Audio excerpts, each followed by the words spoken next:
that the plaintiffs are making are that the executive order, and in particular emergency order number 2, violates their free assembly rights and it violates their religious freedom rights. In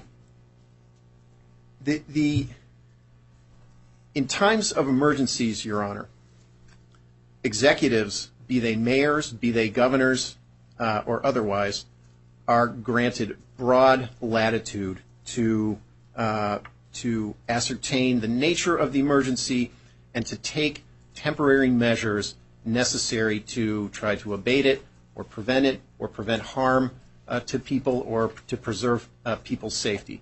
And again, we've been blessed in New Hampshire in that we do not have a wealth of case law, Your Honor, fleshing out the scope of the governor's powers, because we haven't had a whole lot of states of emergency in our history.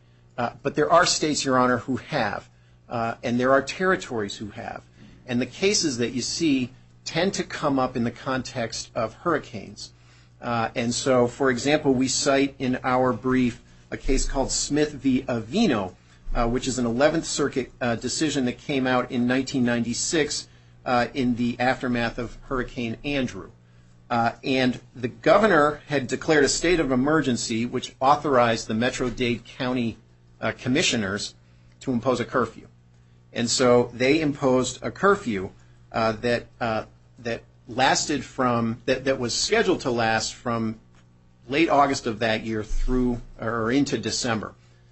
It ended up being lifted in November, so they didn't run it out to its full extent.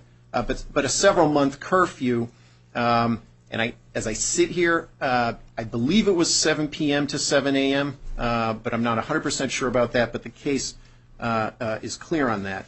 And the court, the 11th Circuit, Your Honor, it talked about how there are times when civil liberties need to be temporarily suspended for essentially, Your Honor, for the greater good. And specifically, the court said that governing authorities must be granted the proper deference and wide latitude necessary for dealing with the emergency. And it went on to say that in an emergency, fundamental rights, such as free speech and travel, may be suspended or limited temporarily. And as a standard of review of an executive order of that nature, Your Honor, the court said if the governor acted in good faith and if there is a factual basis for the governor's decision that the restrictions were necessary, the court would not stand in the way. And that, at first blush, may sound like an awfully deferential standard, an extremely deferential standard where you're talking about civil rights and civil liberties, Your Honor. But there are a couple of other decisions that we also cite in our case, in our papers, which help flesh that out. And they are the Moorhead decisions, Your Honor. There are two of them, 727 F Sup 193, and that was the second one, and the first one was 7